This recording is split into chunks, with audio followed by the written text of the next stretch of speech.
11 Greatest Prison Escapes. The figures on how many prisoners escape yearly are very murky, and perhaps they want it that way. Some are just AWOL, while a few are hardened criminals who manage to pull it off. The majority are found, but some have been more fortunate. 11. The Great Escape. The Texas 7 pulled off a remarkable escape from the John Connolly unit in Texas in December of 2000. They overpowered 9 civilian maintenance supervisors, several uninvolved inmates, and 4 correctional officers. The guys worked together to overpower them and bound and gagged them, locking them in an electrical room. They then took clothing, wallets, and identification and impersonated officers on the phone, warding off any suspicion. They escaped in a prison maintenance truck. 3 men are still on death row, 1 committed suicide, and 3 have already been executed. 10. A Mother's Love. J. Junior Sigler was 8 years into his 20-year sentence in 1998 at Everglades Correctional Institution when his mother did something that was rather unexpected. She organized an 18-wheel truck, got 3 friends to assist, and they literally drove through 4 prison fences. Sandra, the mom, waited on the outside in a getaway car. They tossed Jay a shotgun and they fired at the guards who were coming after them, jumped into the getaway car and sped off. They made a stop at a local mall, split up and changed vehicles, and then sped away again. When the one vehicle was 40 miles away, they realized they were being followed and jumped a stop sign to get away, sadly killing an innocent motorist in the process. It turned out Sandra was actually coerced into assisting, for the love of her son was exceptionally strong. She got off quite lightly, but Jay got a life sentence, while the others are serving 10 years. 9. Escape Artist. Jack Shepherd really was just that. He was a small-time thief during the 18th century and was said to be very well known for his escapes from prison. His first escape involved breaking the ceiling of the prison and using his sheets as a ladder to get down. Story goes there was a crowd waiting for him when he got out, but he did a runner when he shouted, "He's over there!" and made a dash for it. He was arrested again and, along with his wife, pretty much pulled the same stunt. Arrested again, police were annoyed with the constant escaping, so put him in shackles in a strong room. He found a nail and used it to pick the lock of his handcuffs. He then used the chains to break an iron bar, and he escaped again.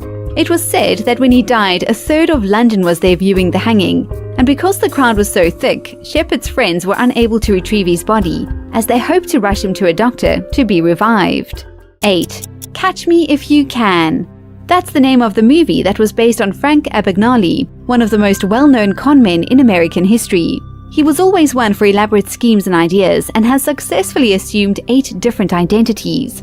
Those identities included an airline pilot, where he flew 1 million miles around the world and visited 26 countries, and of course the most famous of all, when he pretended to be an undercover prison inspector. The movie, Catch Me If You Can, starring Leonardo DiCaprio, is based on this story. He was arrested and picked up on some flaws in the system, and with a few strokes of luck and the help of Gene Sebring, made his most famous escape of all.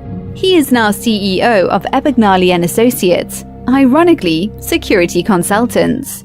7. Where there's a will, there's a way. This is Pascal Payet, and he's done what you would think is the impossible. He's managed to escape from high-security prisons in France, not once, but twice, and each time it's been with a hijacked helicopter. He was jailed for murder during robbery and was serving 30 years. His first escape was in 2001, and he was captured shortly thereafter. He was given 7 more years after that, but escaped again in 2003. He was caught again 4 years later in Spain, where he was recognized even after undergoing plastic surgery. 6. The Getaway. This escape is nothing short of miraculous. Alfred Wetzler did an incredible escape from Nazi death camp. Wetzler was a Slovakian Jew, and along with his fellow inmate Rudolf Verbra, hid in a pile of wood doused with gasoline and tobacco to mask their smell from the guard dogs. They hid in the woods for 4 nights, and using stolen suits and overcoats, they tracked for 80 miles to reach Slovakia. Wetzler had a report on how things worked in the camp, and also details on the gas they were using to kill the prisoners. It's been said that with this information, they were able to save 120,000 Hungarian Jews. 5. This is a stick-up. John Dillinger went on a 12-month crime spree in the 1930s across the Midwest, robbing banks and killing 10 people in the process. He became notorious for his brazen robberies and murders and was eventually arrested in 1934. He was placed in Lake County Jail in Indiana, which was classed as escape-proof. Someone forgot to tell him that, as he, along with another prisoner, made a fake gun out of wood and actually used that to escape. If that wasn't bad enough, they used the V8 that belonged to the sheriff as their escape vehicle. He was shot dead later that year by FBI agents in Chicago. This was another escape made into a movie. Public Enemies was released in 2009. 4. No jailbird. Back in the 16th century, John Gerard was imprisoned for his religious missions during a very tumultuous time in England. He was thrown into the Tower of London and is the only person known to have escaped from there. He was tortured and had frequent interrogations, but never broke.